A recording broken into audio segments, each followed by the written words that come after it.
Excuse me, the first video just kind of cut off, so we're just going to pick up where I left off. And this video will actually be, I guess, like a two-part video, so you can just watch the parts. So, where was I? Yeah, so for the life of me, I couldn't understand how, if you're supposed to be a mother, you would say this to another mother.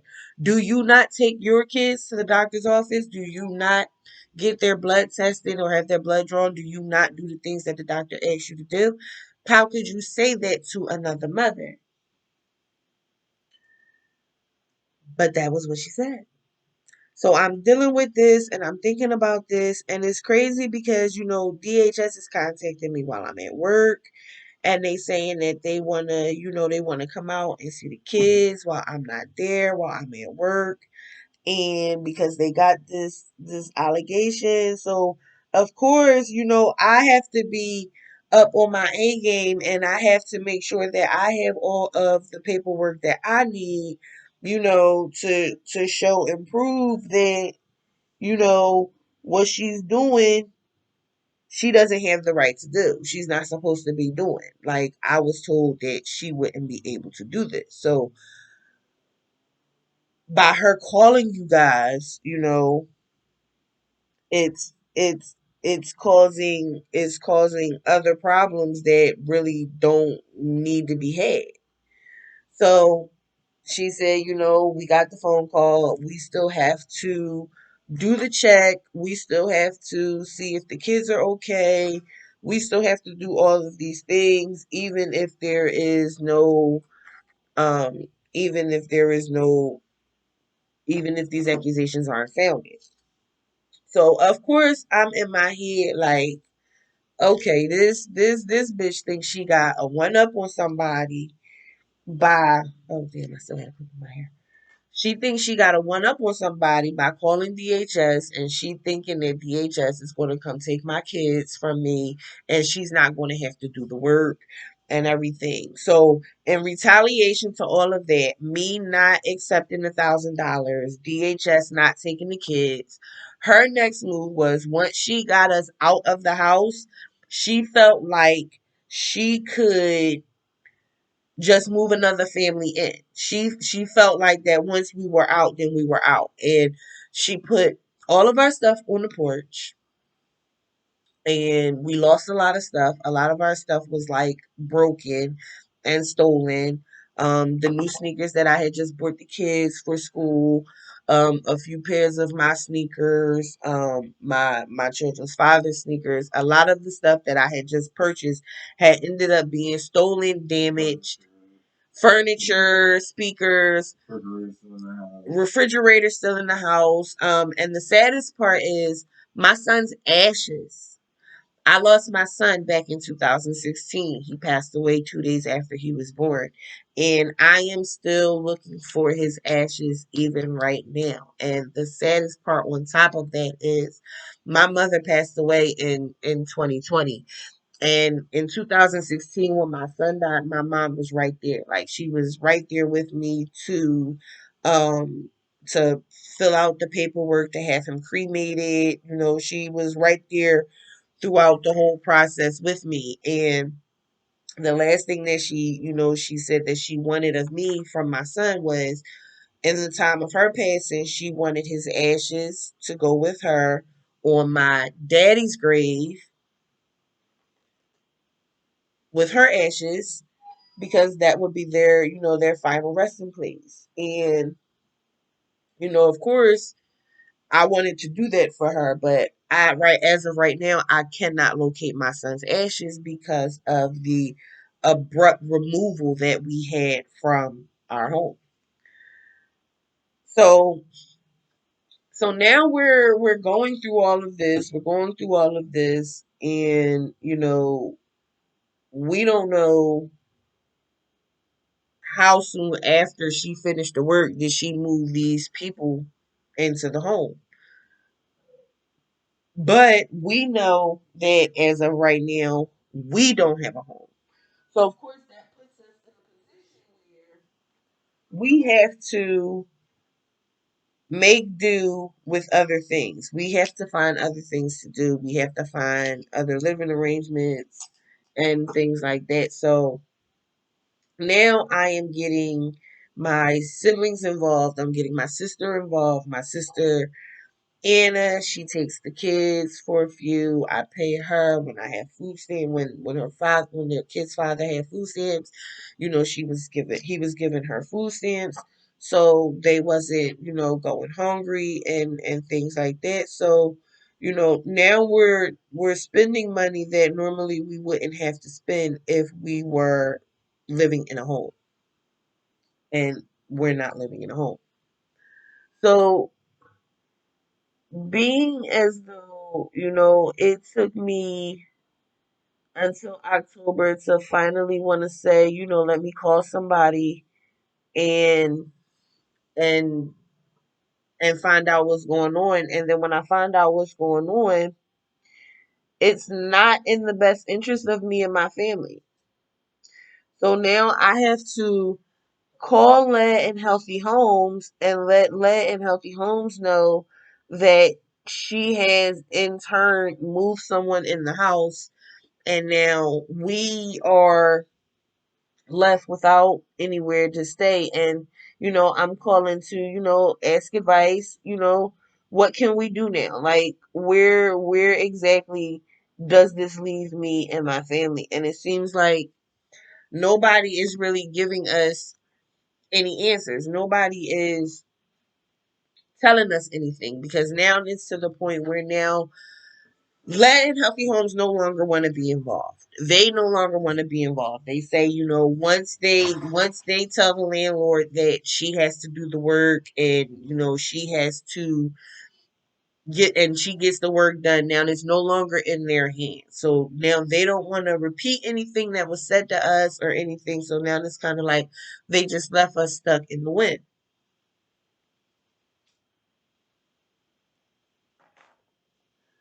So now we're like, okay, what happens next? And because we're not really getting any answers, we try to find things out on our own. So I decided to contact the attorney that handled the lead case to see if there's anything that he can do for us because of this situation that we're in.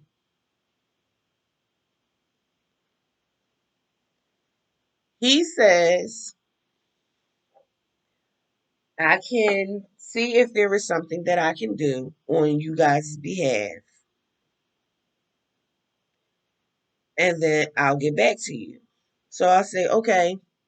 So now it's again a waiting game, because I'm waiting for the attorney to tell me um what it is can be done, as far as where we can go, where we can sleep, where are me and my family supposed to go. The lawyer, of course, does not do what is best for me and my family. He says she wants to go to court. Okay, she wants to go to court. But you were my son's attorney during his lead case. And then once we even got assigned a docket number and was put on the docket for a lead case, Judge Mathis, or the crew of Judge Mathis, sent my family a letter saying that they wanted to handle our case. And if they took on the case, they would make sure we had the money in 45 days. Now, I know you probably all are thinking, why did I not go to Judge Mathis? I didn't go to Judge Mathis because I was 6, 7 months pregnant, high risk. I was supposed to be on bed rest. So all of this is going on while I am taking hormone shots every month so I can carry my pregnancy full term. And going to school and still going to work because the rent still has to be paid. So all of this is going on with the landlord while I'm pregnant. So I couldn't go to Judge Mathis because I couldn't fly. And I couldn't sit in a car that long to go from Philly to Chicago. So that wasn't going to work. As much as I wanted to go, and I would have loved to have Judge Mathis handle my case and get the money that my son deserves, I couldn't do it. So now I'm stuck with allowing Philly to handle my situation. And Philly's not doing a very good job. From license and inspection to lead and healthy homes to my attorney, to the attorney that handled my son's case. They're not doing a very good job. So, of course, I'm getting frustrated. My kids are getting frustrated. And, of course, their father's getting frustrated because we don't know what we're going to do. We have to allow the chips to fall where they may. And right now, they're not falling in the greatest of places. They're not falling in the greatest of places. And we don't know what we're going to do. So he says, we're going to go to court. Why are we going to court? She owes us money. So what are we going to court for? We were told that she wouldn't be able to do any of this. But yet you guys, judges, attorneys, and everybody is entertaining this. And we just have to take it. We just have to take it. We got to take it lying down. We're getting fucked with no lube. And we just have to take it. So now I'm looking at my son. And I'm like, it started to have me doubting myself. Like, damn, should I have took my son to the doctor? But then that would have been a catch-22 because had I not would have took my son to the doctor, then the doctor would have called DHS because now I'm being neglectful because I'm not making sure that my son is having his wellness checks and getting his immunization shots. So I'm really in a catch-22. I'm in a fucked up situation. But of course, the situation can't get any worse, right? Wrong. I am now going to court in December. So I don't have access to the home until December.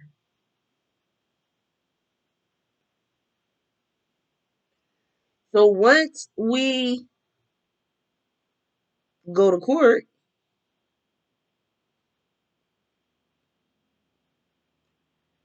we don't talk to a judge. We don't see a judge. My attorney and the landlord goes off somewhere, has a conversation. He comes back, tells me she gave him 1,500 and we can stay in the house until January. So we get the house for a whole month, a whole 30 days. So of course I started to ask myself, well, who the fuck was the lawyer working for? So because you didn't get us the 12,000 right away and you didn't get paid right away, you settled for selling us out.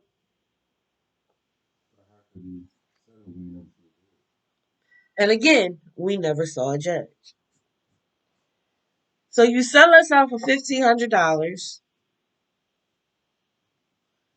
We get to stay in the house, and it's not even 30 days. It's not even 30 days because The meeting, the meeting was December 15th, and we had to be out January 1st. That really gave us no time to do anything. But yet and still, she still owes us $12,000. Well, they still owe us $12,000.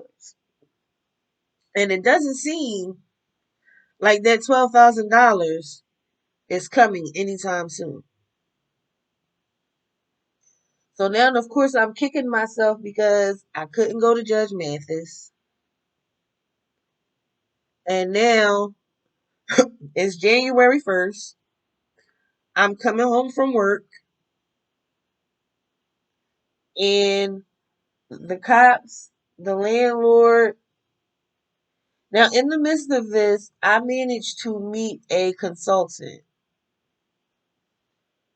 Um, People in progress.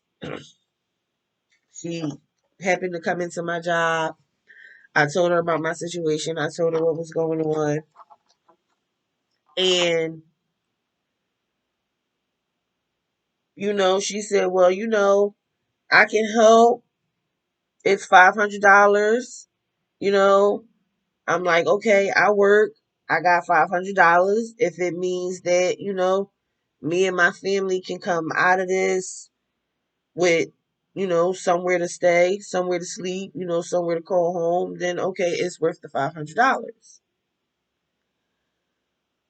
Once I get the money to meet with her and, give her the $500 and, sign my contract, she tells me that no, it's not just $500. It's a $500 down payment and then it's $300 a month. I wish she would have told me that before I agreed to that, because if I'm getting put out, I can't really afford $300 a month on top of a $500 down payment.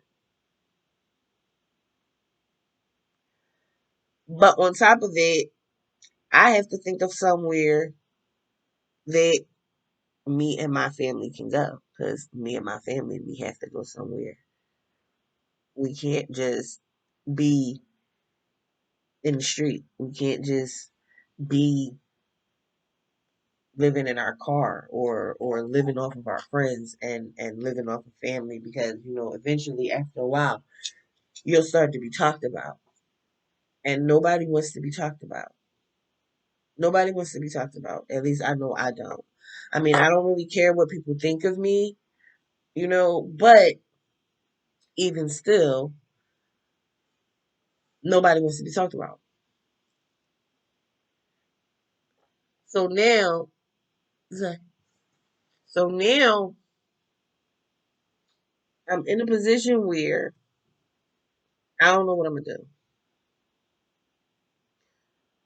I feel like my kids done wore out they welcome, with their friends and stuff and with my sister and stuff. So now I have to think of something else that can be done so that this is not a constant problem. So now we are coming into 2020. Wait, how many kids?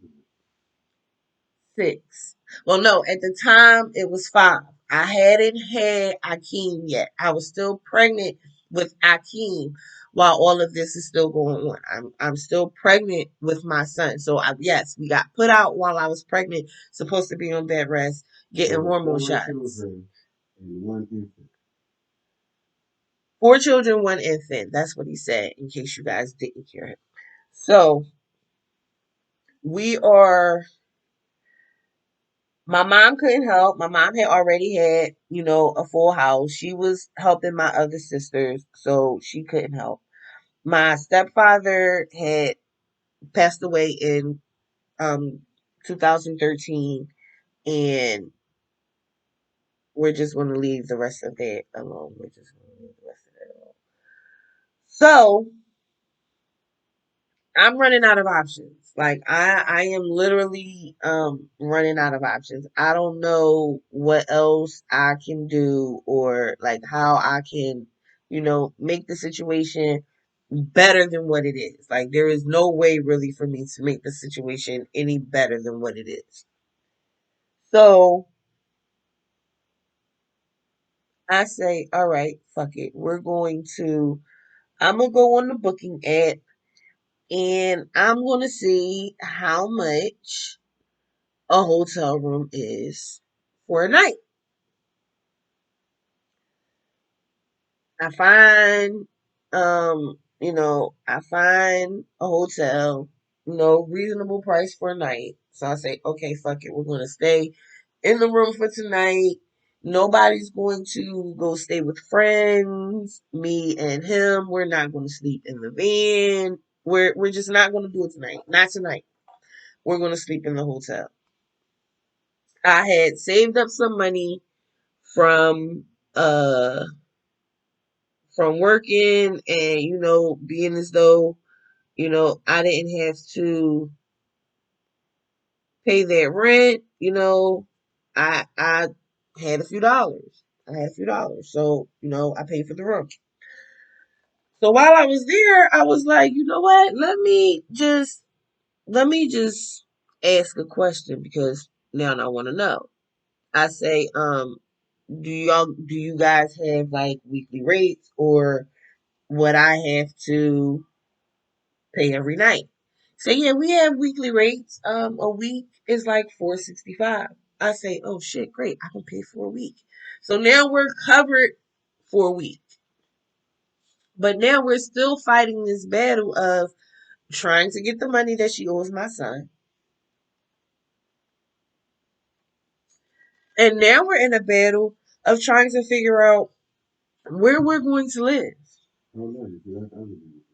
What other battle? Right. Okay. So now we are drawing to the end of the year. We are in January now. And in January, I had my son. So I was not bringing my son home to a home.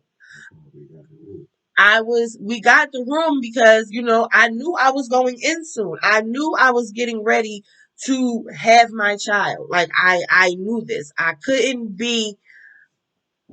have my kids in somebody else's house, paying them, and then I'm sleeping in the van with my boyfriend, and our kids are not with us. So no, that wasn't going to work. That wasn't going to work. So I spent my money and paid for the room. We were comfortable for a week. We were good. And then, my kids were like, Mom, I wish you could cook. I wish you could do this. I wish you could do this. So as they're saying all of these things to us, we're just in our heads thinking like, damn, what could go wrong? So we're thinking that, okay, now since we got the money, we're going to jump right into trying to find a place. Boom. I got the job. I got the pay stubs. I got the money saved up. We're gonna, we're gonna make it do what it do. We're gonna get the crib. No, they go one first landlord go do the background check, and it say I got an eviction. I said, wait a minute, how do I have an eviction? I don't have an eviction on my record. I've never been evicted from anywhere. Come to find out, also while we were off the premises, after the meeting with our attorney, she went to see a judge, and a judge supposedly signed off on an eviction. So now we both have an eviction on our record. So, of course, no landlord wants to rent to you when you have an eviction on your record. And when you try to explain the situation, no landlord is trying to hear anything about a problematic tenant. It's almost like no landlord wants to take responsibility when they need to take responsibility. So it leaves families in a fucked up situation. So now, license and inspection and lead and healthy homes have completely washed their hands of the situation. Everything that they told us that she wouldn't be able to do, she did. On top of trying to bribe me $1,000 and calling DHS. Now, so far at this point, what would you guys have done? Like, if you were in our situation at this point, what would you guys have done? Because at that point, we were out of options.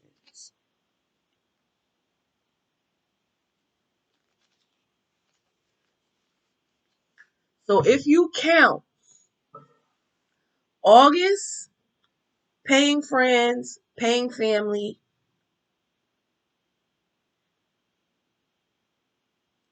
September, paying friends, paying family, October, paying friends, paying family, November, paying friends, paying family, and then 2 weeks in December, paying friends, paying family.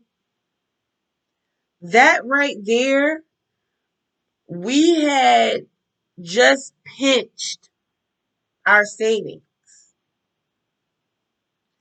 So, and we didn't have much. We didn't have much because I had just started working. So we didn't have much. He was working, but they don't consider him working because, he works on the table. So it is what it is.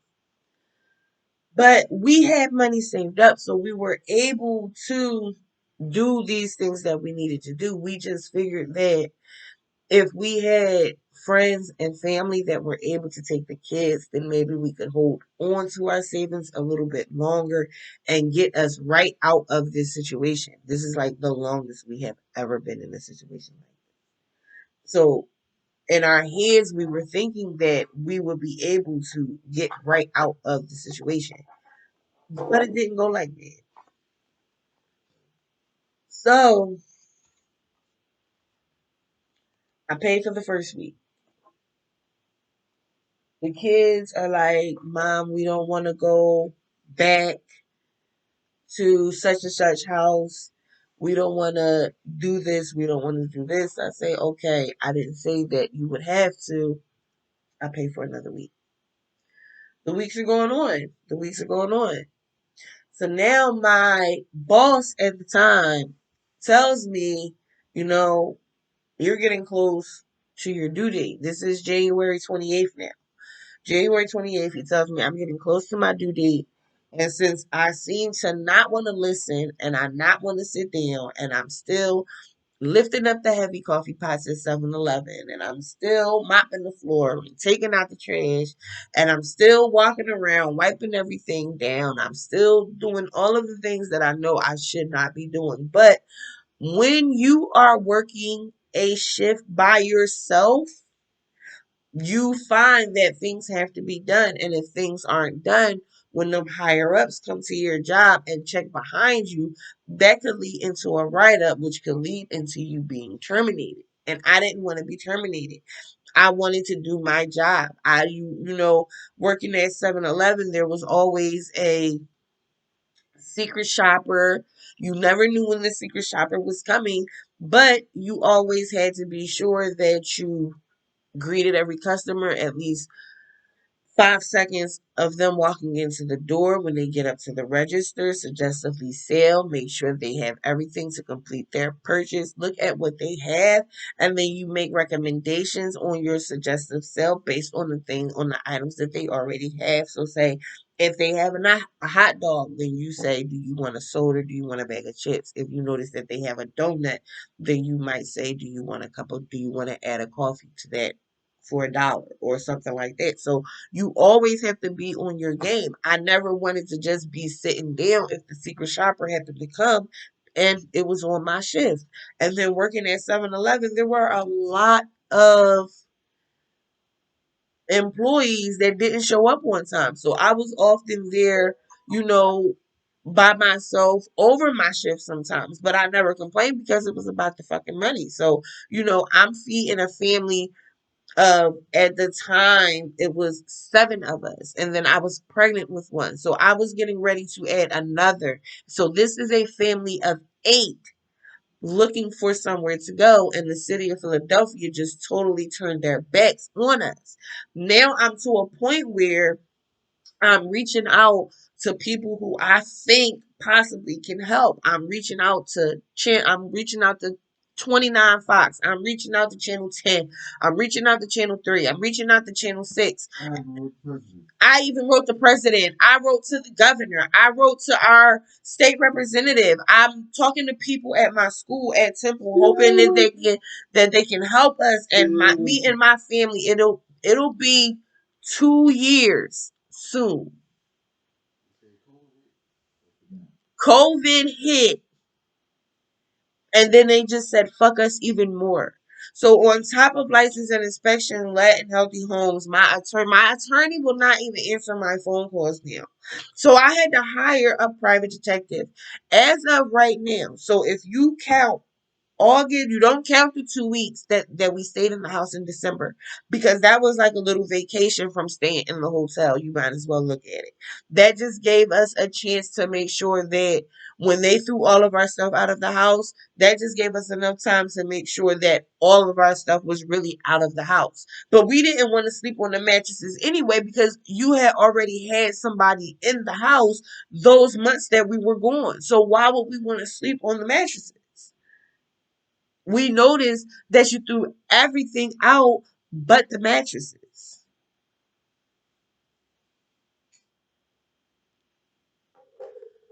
So, and I'm still waiting to hear from our government officials. I guess because, it's a mediocre little family. My story doesn't matter. My son's story doesn't matter. My family story doesn't matter. But the thing that boils my blood the most is I watch the news and I listen to the radio, and the shit that y'all talk about on here could never match up to what a real family is going through. I was living in a hotel when my mother passed away. I was coming back and forth from New Jersey, Atlantic City, Wildwood, staying in hotels up there to come back here because that city didn't give a fuck. My city didn't give a fuck. My city just turned it. They put us in the situation and then just left us here. And then the very people who I vote into office are ignoring me. And I'm trying to figure out why you're ignoring me. I'm trying to figure out for the life of me, why is my story not good enough? But you can do a fucking story on a car that was abandoned for 3 fucking months. That was important enough for you to do, but you couldn't do a story on a family that really needs fucking help. So in the meantime, in between time, I'm still reaching out to people. But my family and I are still in a hotel. So August, September, October, November, 2 weeks in December, and then right back at it in January. So when my boss put me on hiatus, now I'm no longer receiving an income because I didn't get approved for my maternity leave pay. Okay, fine. While I'm on maternity leave, COVID happened. So now I had my son in January. 6 weeks, I was able to go back to work. But within that 6 weeks, we get this deadly disease virus that hits. Now I can't go to work because my four school age children can no longer go to school because of this virus. So now I'm missing out on more income. Isaiah, can I get a glass of wine, please? So now I'm missing out on more income. Huh? No, the one in the refrigerator. So now, on top of me missing out on that income, I'm worrying about now my kids' education, because now they're not getting an education now because now they're home. And that doesn't seem to bother anybody else. Why? Because nobody is reaching out telling me any progress being made on my son's settlement money. Nobody's reaching out to say, oh, we have a house for you.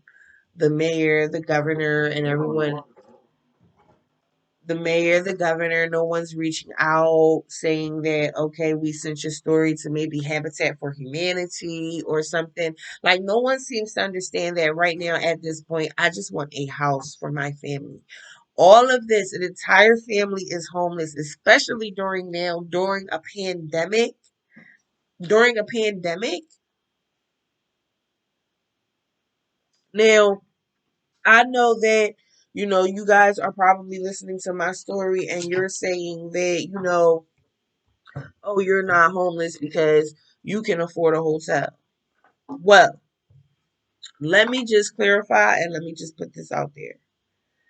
I know a lot of good people as well. I've had fundraisers and I've asked for people to help. My fundraisers haven't gotten as much attention as, say, Gorilla Glue Girl or the girl who got sick from the butt implants and everybody felt like they wanted to help her get surgery and everything. I have good friends. Before this situation, even during this situation, I've always been a good person. And the person that I am and the people that call me a friend, they know the type of person that I am. I give of myself. And it's very, very rare that I ask for help. If my mother was still alive, she would tell you the same. If my father was still alive, he would tell you the same. It's very rare that I ask for help. But I felt like from August to March, our savings were gone. We were spending $465 a week. That's almost $1750 a month. And then you still have to eat because now you no longer eight. Now it's 8 people. And even though my son was breastfed, I still have to keep myself fed on top of keeping 5 kids fed and my boyfriend fed. On top of still paying for the phone so the phone doesn't get cut off. So I still have a job and I can still get in touch with doctors. Because when I had my son, of course, I had to inform the hospital of my situation. So what happened out of that? DHS was called again. Mind you, everyone is forgetting that the city of Philadelphia put us in this situation. Once they told us to vacate the premises and then wash their hands of the situation, they left us stuck. A judge granted her an eviction without meeting the tenants, without seeing any proof that this was a fraudulent case that she didn't even have to begin with. That, yet again, we were told that she couldn't do. So here we are now. It's April 2021. So it's 2 years now since the lead diagnosis. It's 2 years since the lead diagnosis. And we are still living in a hotel. My son that I had January 29th, 2020 is now 1 year old. My son who had the lead poisoning is now 3 years old. My oldest daughter, and they are starting to call it home. Living in the hotel, they are starting to call it home. Do any family want this for their kids? No. Because you get to a point where you will run out of money. And even if I was getting a stimulus, it's only good for a month. It's only good for a month. So we're living like this from March of 2020 all through the pandemic. Now I have my kids to a point where I can feed them once I'm done with my classes, once I'm done with school, because now Temple has moved to complete remote learning in this time frame. So now I'm doing computer learning. Now I have my kids doing computer learning. And then I'm still going to work on top of making sure that they eat and making sure that I have enough milk pump for my son while I'm at work and still pumping while I'm at work. But then please still keep in mind that I am doing my shift by myself. So now my original boss is gone and I have a new boss who doesn't know what the fuck she was doing. But that's irrelevant to the story. No, actually, it's not irrelevant to the story because I started picking up extra days just so I could have enough money to pay for the room. Now, here's the ass kicker to that story, right, guys? I started working at the hotel that I was staying at, and my boyfriend was helping me clean the rooms. Were we getting double the check? No, we were not. It was still only one check. But it was enough to keep us in the room and make it so I could still save money and still try to find a house. But with this great miraculous eviction that I have on my record as well as my boyfriend now, we can't find anything. No landlord wants to rent to us because we're risky, but of course,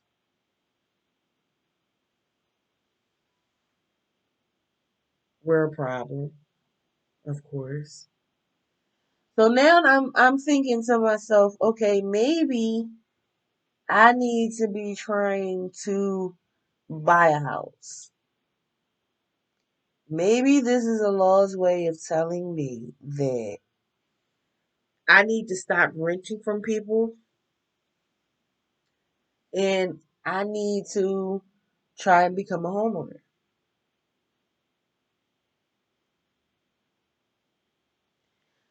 So as much as I'm thinking that, as much as, I'm thinking that this is the right move, so I stepped my toe in it.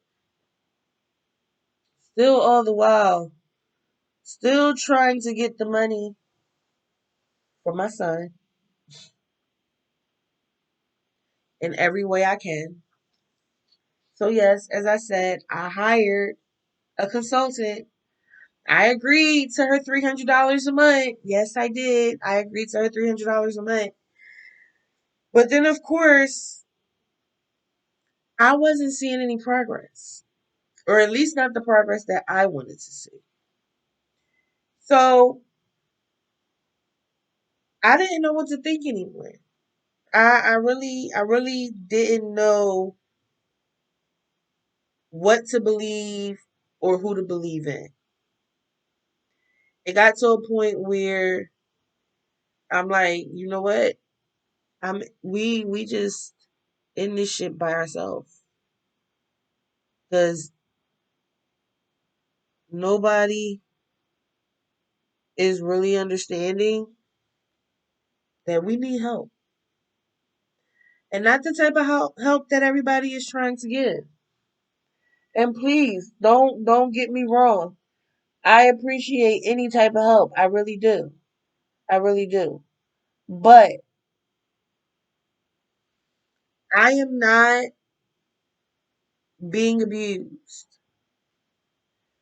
I am not um in a situation where I have to tell somebody that, my boyfriend is whooping my ass to get some help. Because if that is the type of help that is being offered to me, I don't need that. I don't need that.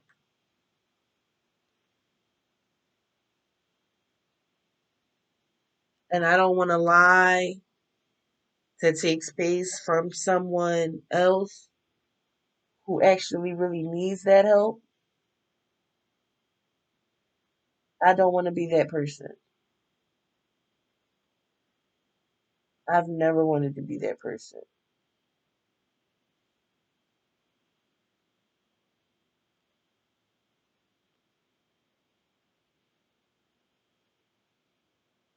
So April to April, that's 2 years since the lead poisoning diagnosis.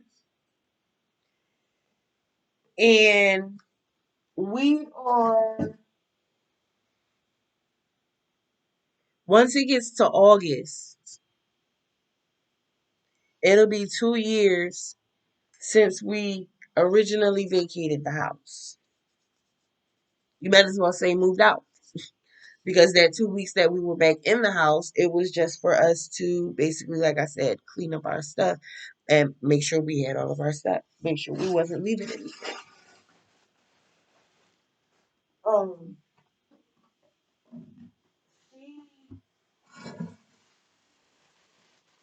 she hasn't reached out about the money.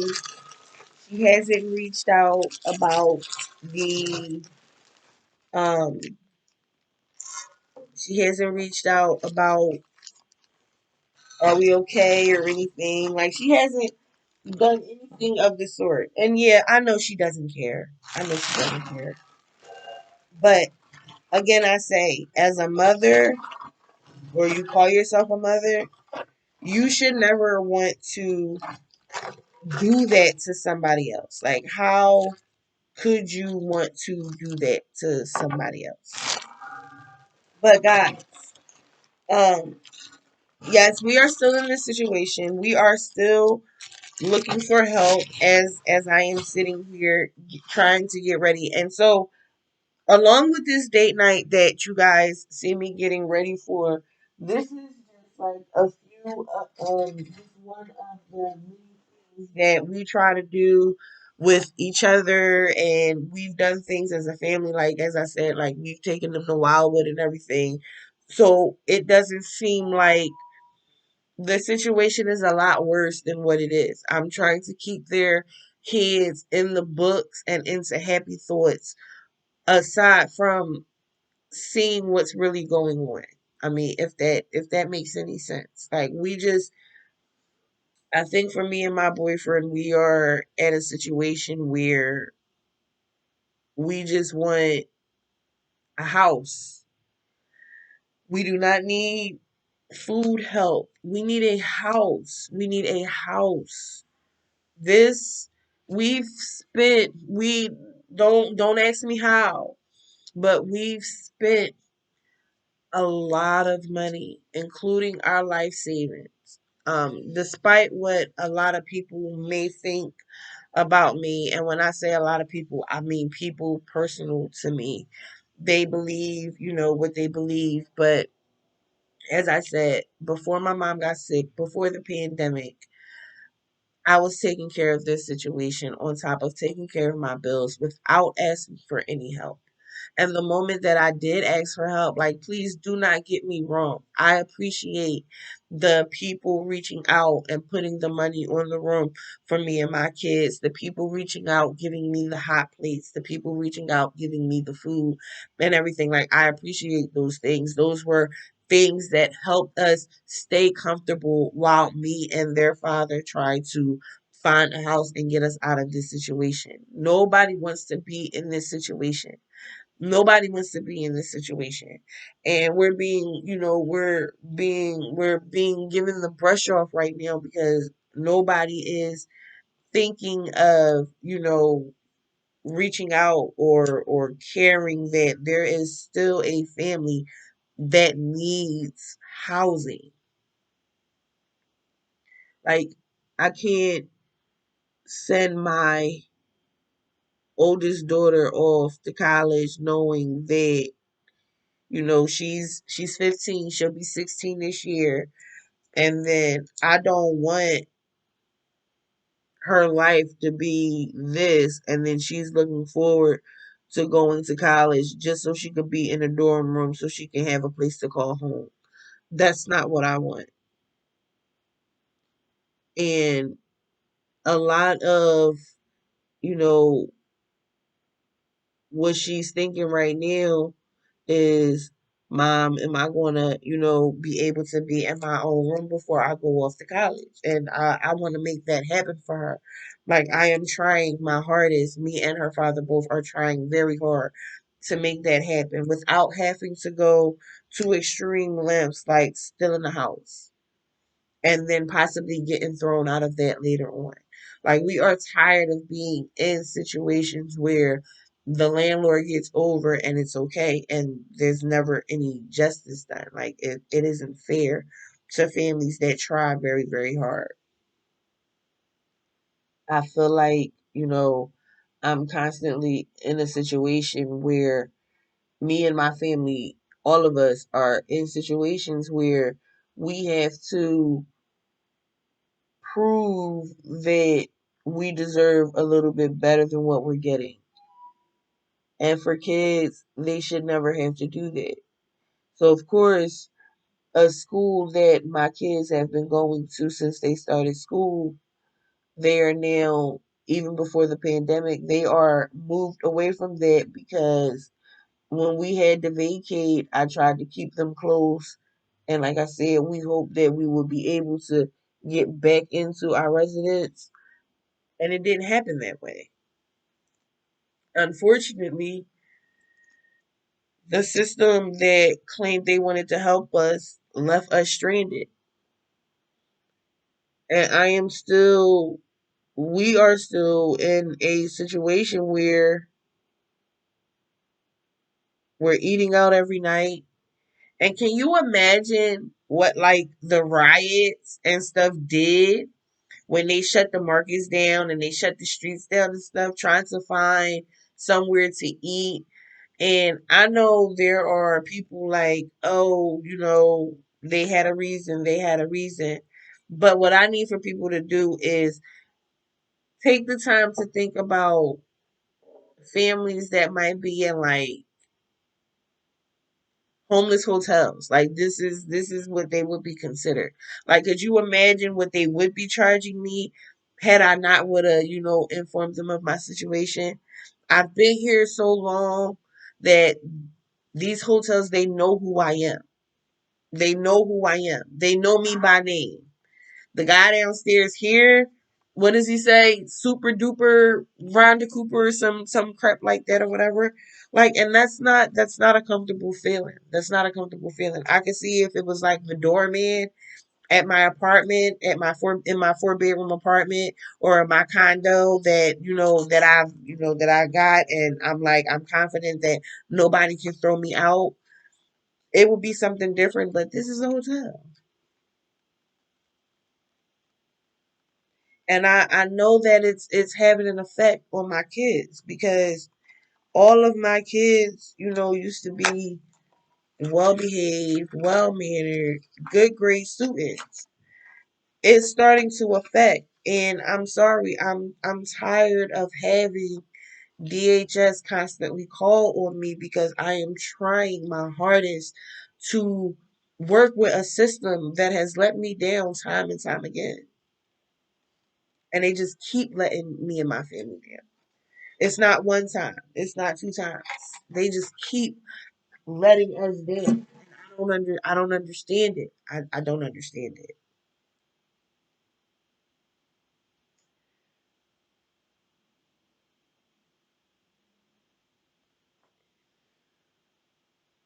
But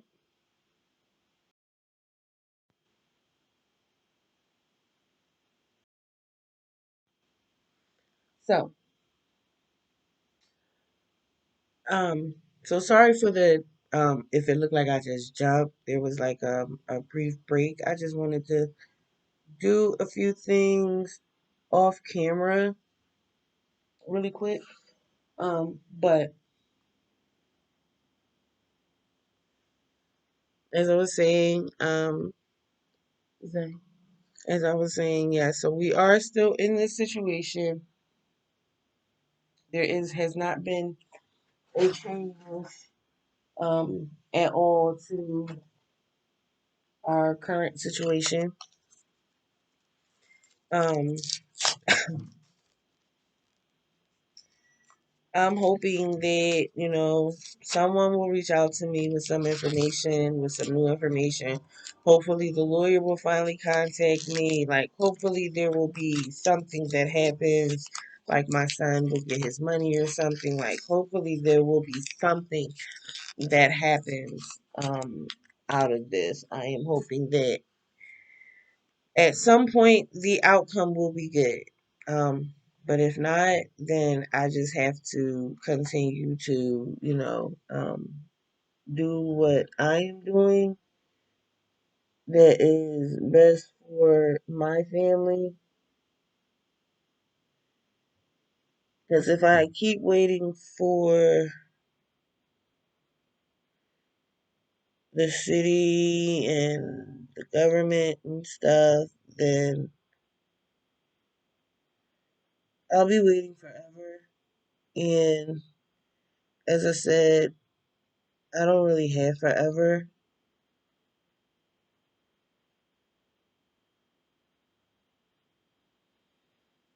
I don't really have forever.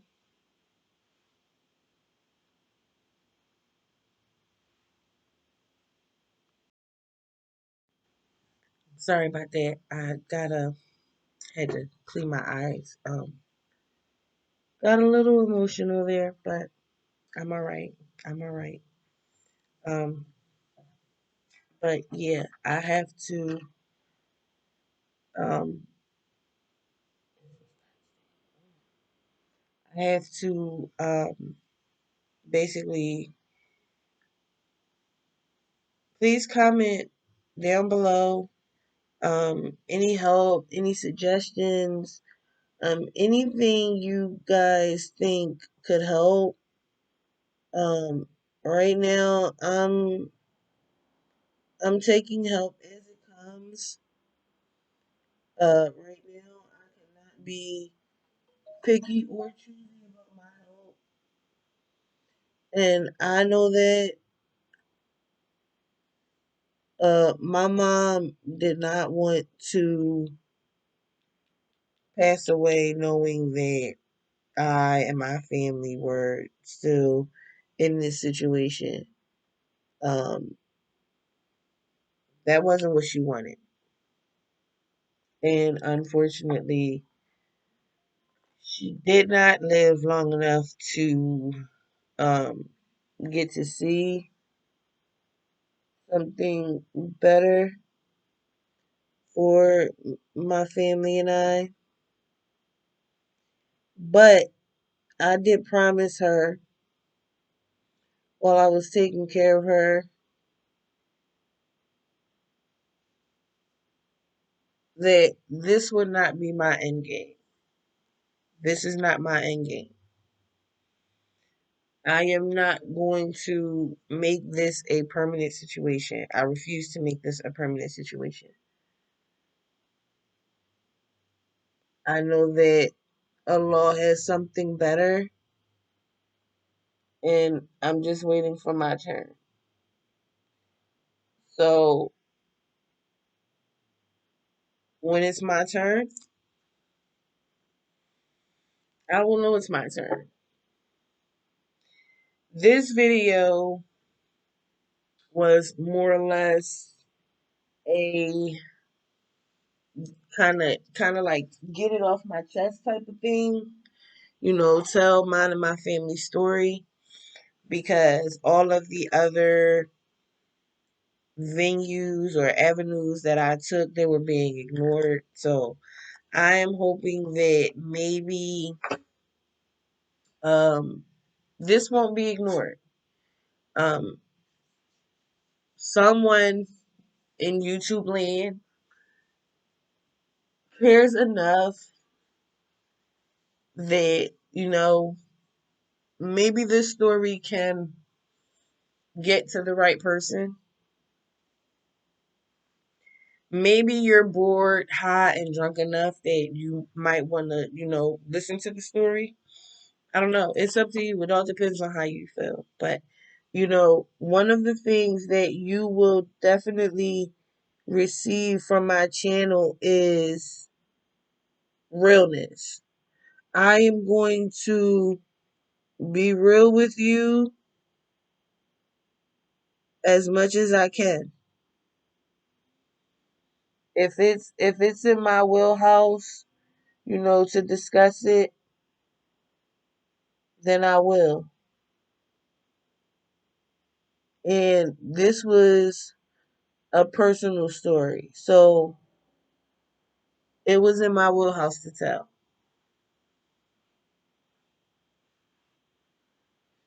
Mine and my family's personal story.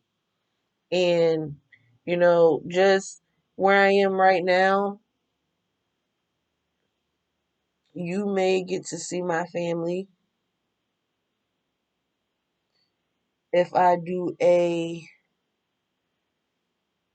family video, which I probably will, more than likely. As you can see in the first part of this video, I did say that I do not know anything about makeup, so I am having issues with these lashes. So guys, please bear with me. Right, like I have nobody to walk me through this thing. So I don't have any friends that live down the street or that's right down the street or anything that I can say, hey, come over here and help me with this. I do have friends in makeup on Facebook that I can, ask about, what to do. Cool. Everybody home. Everybody. Yeah, but it's COVID and nobody really wants to be bothered right now. Like everybody is like, yeah, like, and those people that got stimulus are out spending their stimulus. While me and my boyfriend and we have date night at the hotel where either him or I will make dinner. We will get dressed up. Well, I'll get dressed up. He never gets dressed up. I'll get dressed up and get cute. But this is like my first time doing like a full fledged makeup. I hope he appreciates the effort because I've never done this before. So I've never done a full fledged makeup before. And I did hit up my friend. Actually, she my boo thing. She more than my friend, but I hit up my boo thing on Facebook, and she's like been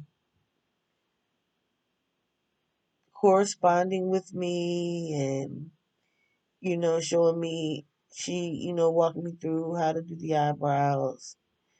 It's taking me a while, so you guys are actually just seeing my practice run. Actually, this is actually what you're seeing right now. You're seeing my practice run. I want to see if what she has taught me, if I'm doing it correctly. You guys, please comment down below and tell me what you think. Because like I said, this is my first time doing it. So, and now I understand why the eyeshadow goes up so high on the eye. Because once you put the lashes on, it takes away from some of the eyeshadow work that you did. So you wanted to go higher so people can see the eyeshadow work. So now I get it. Like I said, I'm learning, so I get it. I get it now.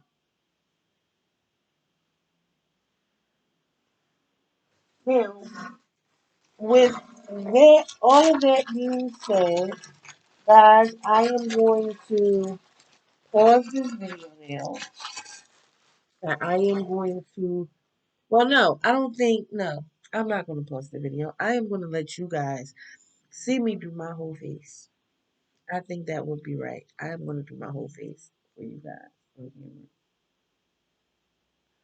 Since you listened to my story, I think I can do my whole face on camera for you guys.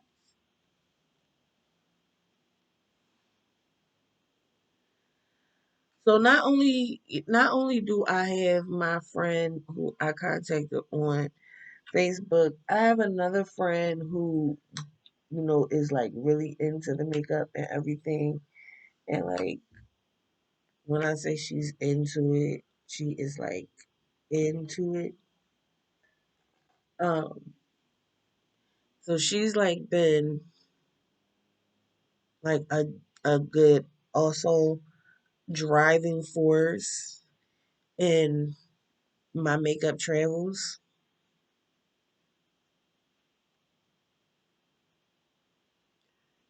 She got me um the Crayola case and the matte book and some banging lipsticks and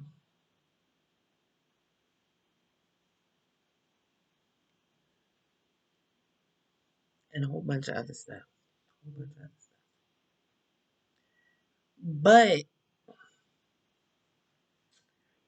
I went to Ulta to have somebody in there.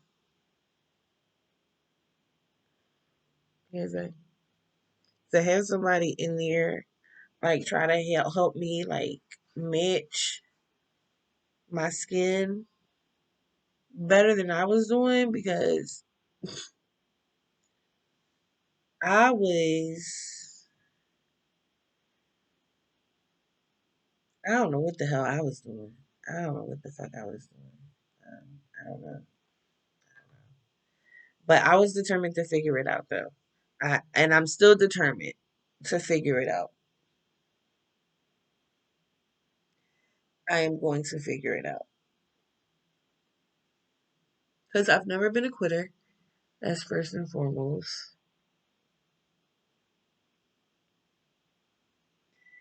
So I guess I need to like bring this all the way down to my neck.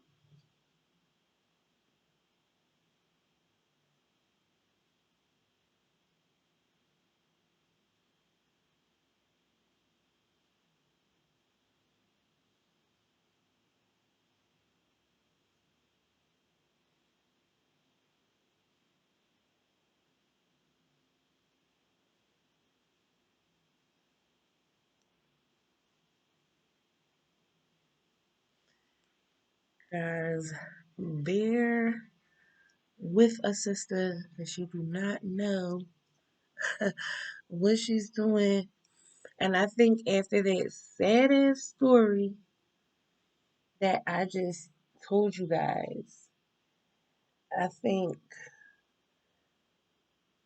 some jokes about my first time doing makeup will make everybody feel better. What you guys think? Comment down below. I know my boyfriend agrees with me. But as I said, keep in mind, I can only go to Ulta to shop. I don't know what quarantine is like where you're from, but our stuff is still shut down. Like our stuff is still shut down. We don't um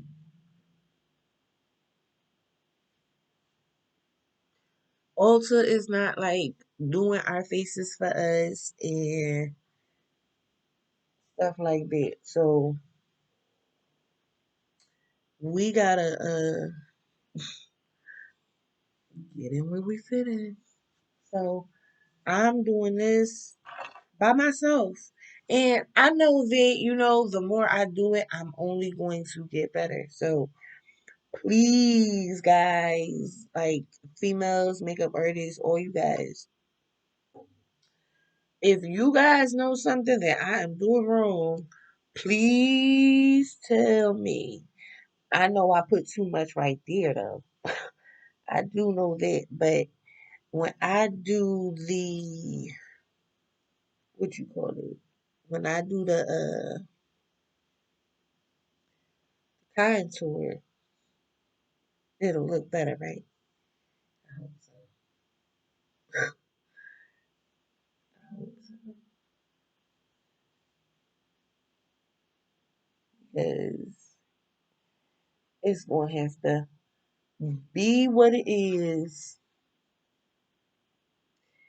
Because the video is already recorded and I'm not erasing it.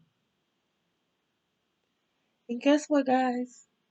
I'm gonna post it just like this. See, I know you guys probably, you know, used to people, used to the YouTubers, editing these stuff and everything like that. But this will be a raw video, a very raw video.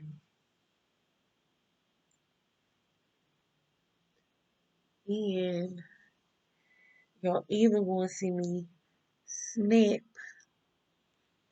a finished Snapchat photo.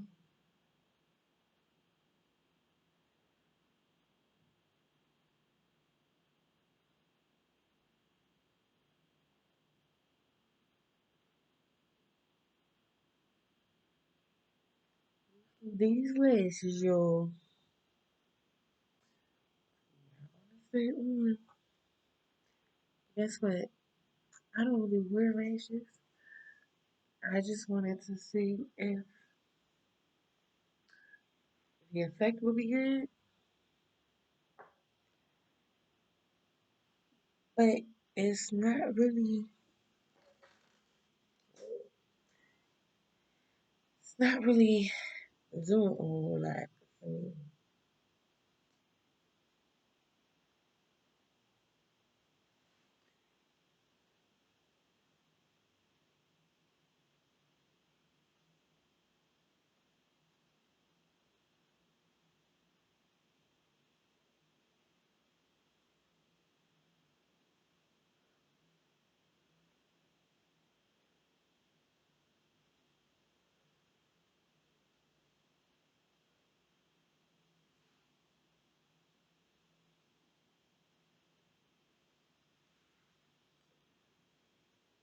but what may happen, y'all,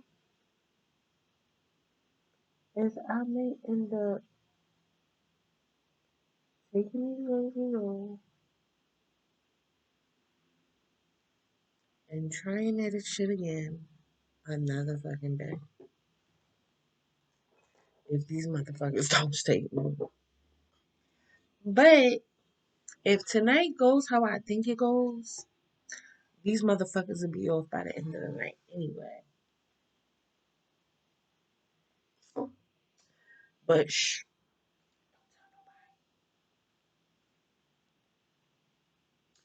So now, if I remember correctly, now that my eyes are done and my foundation is on, I'm supposed to do something next. Oh no, wait. This is a medium, a light to medium contour. Am I light to medium? Or am I a medium to dark? Y'all tell me what I am. And tell me if this color makes me not match. Because I feel like it makes me not match. Like, I don't know. Makes me feel like I don't match. But I don't know. If the picture comes out okay, then I'll go with it. I don't know. But I don't think this is the right scope for me. This is not the right contour for me. I think I need a medium to dark. And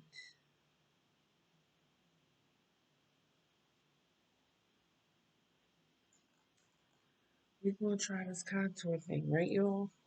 Yep, yep, yep. And please tell me if I look like a Cleo. I want y'all to tell me if I look like a Cleo in the comments below. Please do tell me. Okay, so we start with the contour. And the contour is the hairline. Like my friend told me to like do circles because it makes it look a little bit more natural.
Mm-hmm.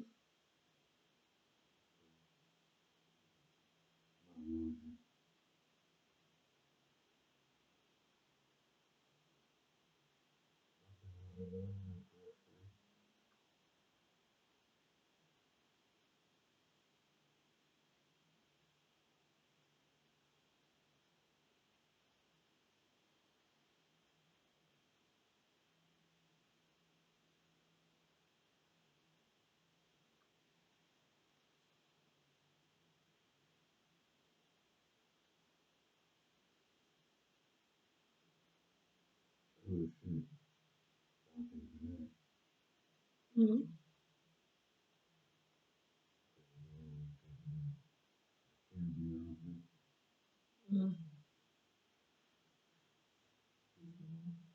Mm-hmm.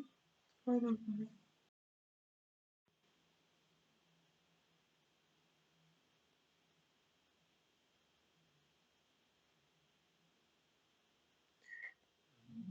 Wait.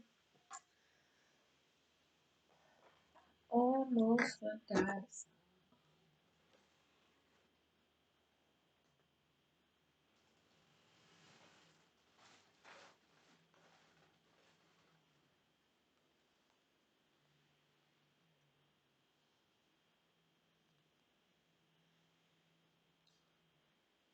I remember how.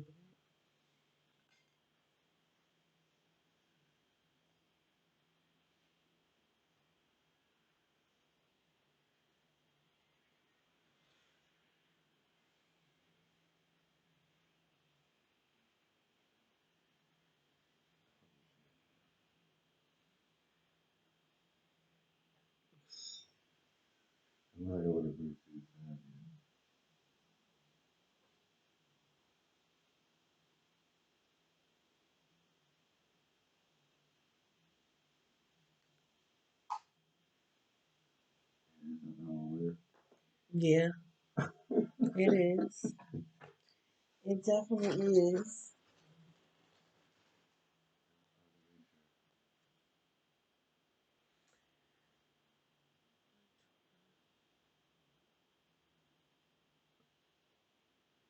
Okay, so you guys, I see what's happening. I'm about to hear if he wants to take pictures. So I am definitely going to enjoy this moment because he doesn't take pictures with me often.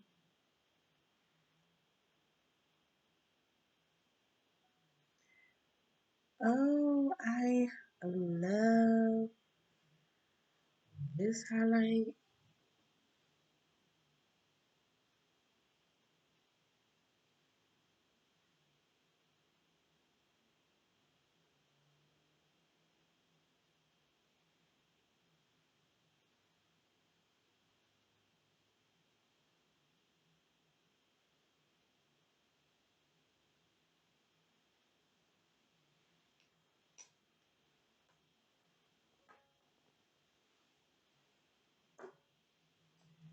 Now,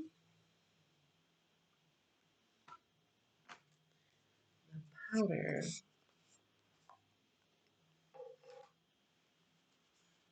Don't really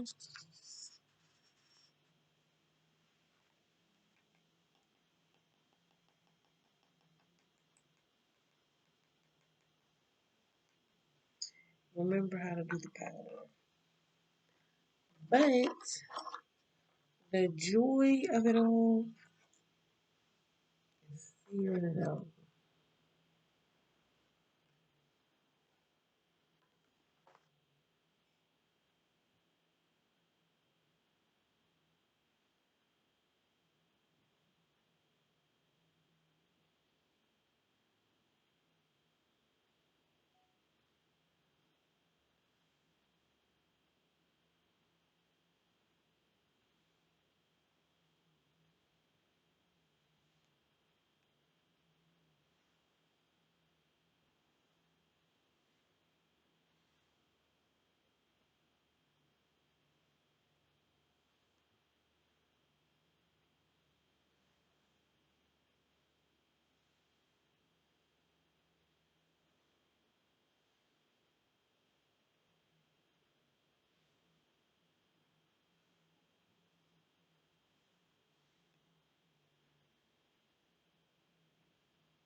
I think I did the powder correctly.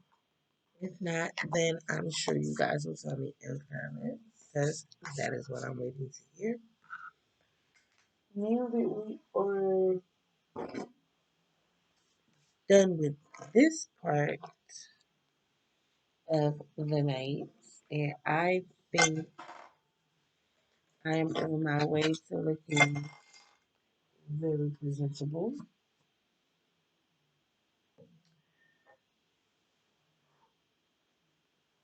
Ooh, excuse me, I'm so sorry, guys.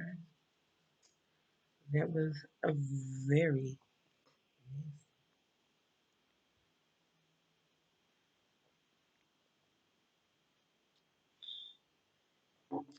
now my friends that have been helping me with the makeup and everything, they be wanting me to take pictures and stuff. The girl at Ulta, she asked if I could take pictures. Maybe I'm like, yes, if I could take pictures like of every look that I do. I don't know if I've quite mastered it, but I will definitely take pictures because she asked me to. I mean, I think it's only right that I take pictures. I mean, I was going to take pictures anyway because, you know, it's normally what I do. Now you, I know that is so unladylike. So I'm going to set it right there for a moment. So now you guys are going to get to see me put on all of my accessories for my date night. It takes me a little while to put my chokers and my necklaces on. Ouch, I just pinched myself. Isn't that great?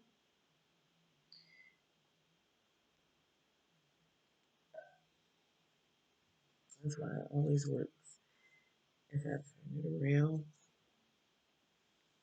and put it this way, that way I'm not getting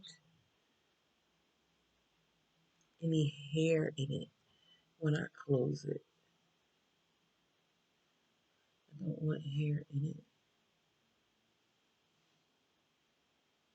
There we go.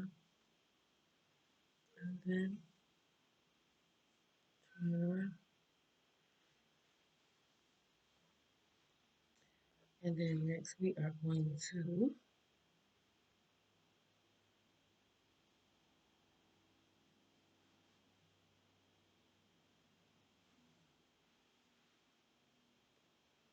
brush off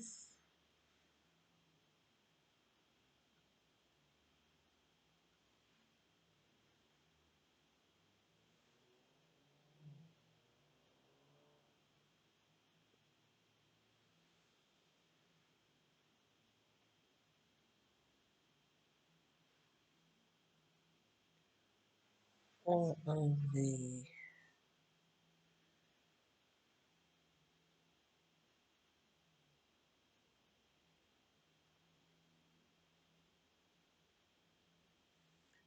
powder. I personally think that I did a good job. But all you professionals out there can tell me otherwise. It's okay. I love constructive criticism. I'm all for it.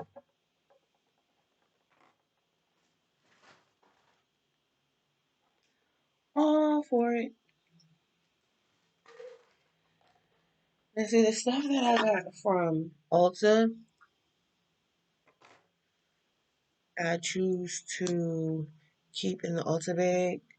So I know what I have to go to Ulta to replace.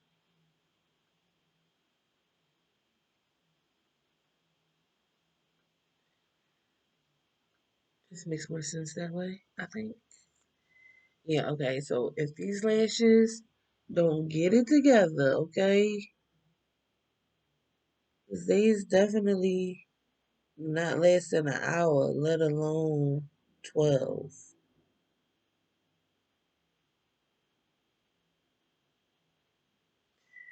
Like I said, they'll probably be off by the end of the night. So I at least want to get one good picture in with them. So, yeah, but gotta get one good picture in. So now, you guys, as I am coming to an end, I am getting ready to, as I am, you know, getting ready for my date night. I'm smelling my dinner, which is smelling oh so good. Um, I I still have to choose a lip color.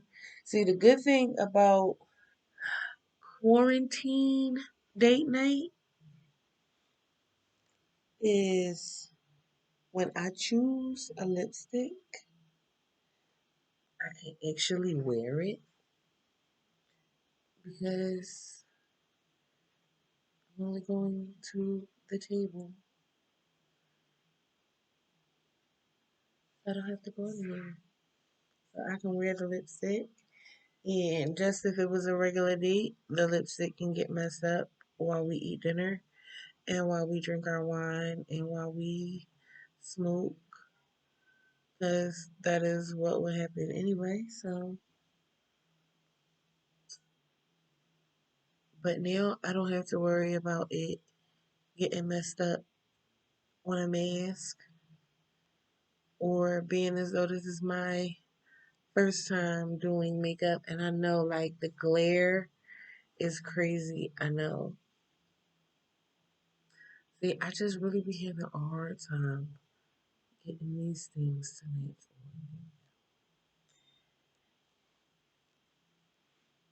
on. And I know that all of my effort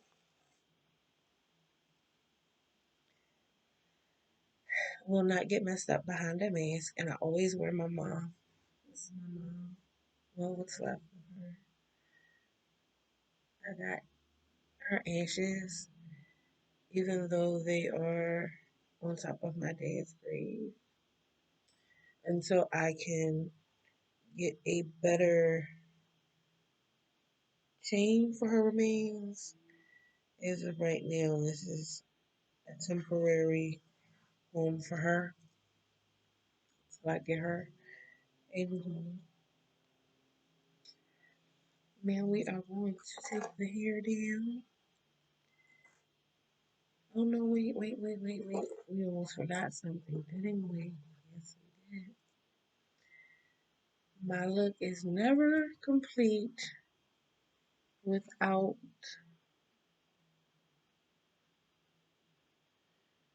my nose ring.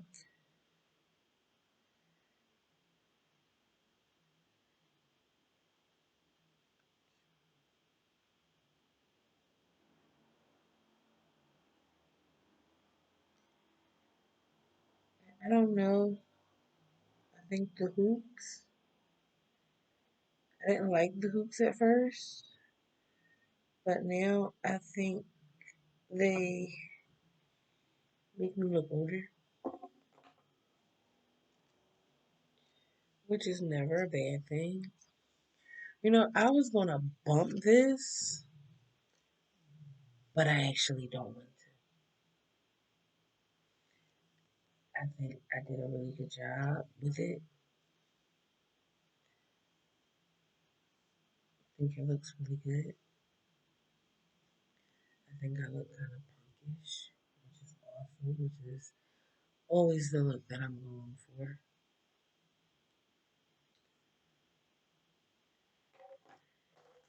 And now I am going to get ready to have my date. I still have a book on it. No, we don't want no brown. So I am going to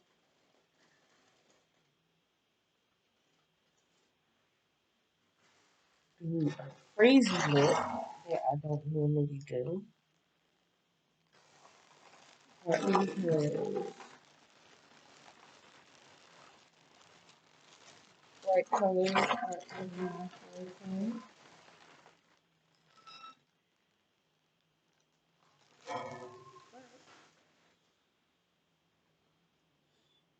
We're gonna do a bright lip.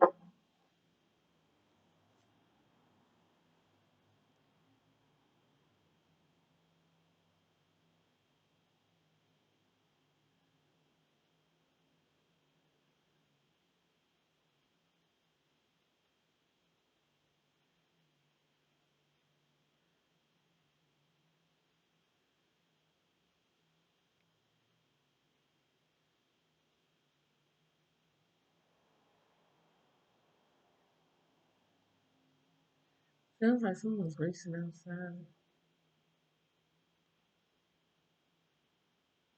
We better chill out.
Lip glosses I got from Ulta smell so good.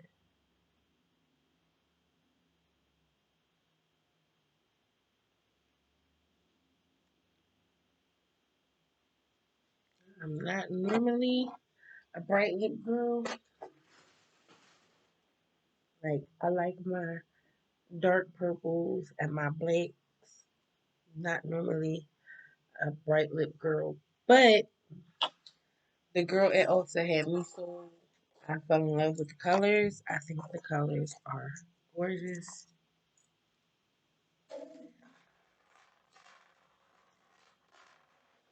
Babe, you can actually turn some air on now because it's about to get hot. I don't know how YouTube feels about music and stuff in the background, but guys, this is the end of the video. Please watch the video, like, subscribe, comment down below. I still have to pick out a pair of earrings to wear. Oh, no, I